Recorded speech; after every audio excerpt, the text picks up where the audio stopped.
নমস্কার বন্ধুরা, আমি সুপ্রিয়া। আমার রান্নাঘরে আবার একটা নতুন রেসিপি নিয়ে চলে এসেছি।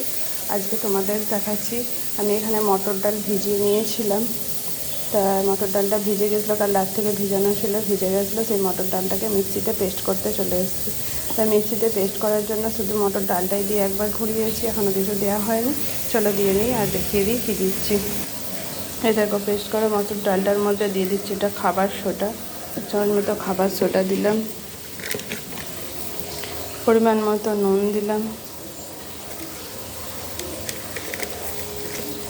আর একটু হলুদও দিয়ে দিলাম। দিয়ে এবার এটাকে আমি এবার ভালো করে পেস্ট করে নেব। এই যে এটার মধ্যে একটু জলও দিয়ে দিলাম সামান্য পরিমাণে, দিয়ে এবার এটা ভালো করে পেস্ট করে নেব। এই দেখো, এটা ভালোভাবে পেস্ট হয়ে গেছে। এবার এটা আমি দেখো ডালটা পেস্ট করে নেওয়ার পর এবার এখানে আমি সরষে আর কাঁচা লঙ্কা একটু নুন দিয়ে পেস্ট করে নিচ্ছি। এই যে মিক্সিতে ফেটিয়ে রাখা ডালটা আমি এবার পেস্ট করে যে ফেটিয়ে রেখেছি, এই ডালটা এবার আমি ভেজে নিচ্ছি।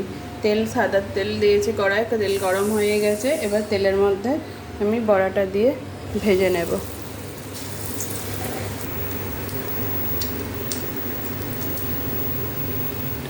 এই দেখো বন্ধুরা, আমার ডালটা বেসন বড়া করে ভাজা হয়ে গেছে। ডালটা বেটে বড়া করে ভাজা হয়ে গেছে। এখানে তেলের মধ্যে কালো জিরে ফোড়ন দিয়েছি, আর এই যে ঝিঙে কেটে রেখেছি, ঝিঙেটার মধ্যে দিয়ে দিলাম।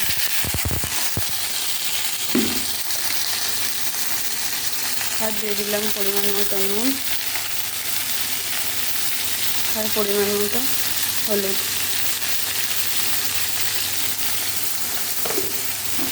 দিয়ে এটা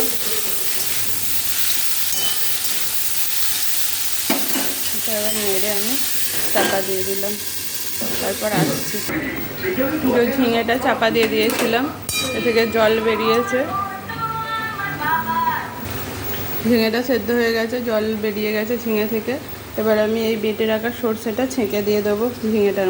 যে বেটে রাখা সর্ষেটা ছেঁকে দিয়ে দিয়েছি। এবার এর মধ্যে এই ডালের বড়াটা আমি দিয়ে দিলাম পুরো।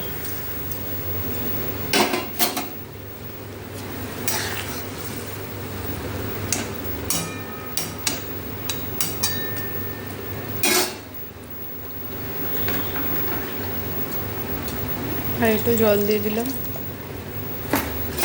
বড়াটা একটু জল টানবে। তো এবার ফুটুক, আমি চাপা দিয়ে দিলাম। এই দেখো, আমার ঝিঙে বড়ার ঝাল হয়ে গেছে। এই হলো ঝিঙে বড়ার ঝাল, একটু ঝোল ঝোল আছে, এটা বড়াটা টেনে নেবে। এই হলো আমার ঝিঙে বড়ার ঝাল হয়ে গেছে। চলো নামিয়ে ফেলি।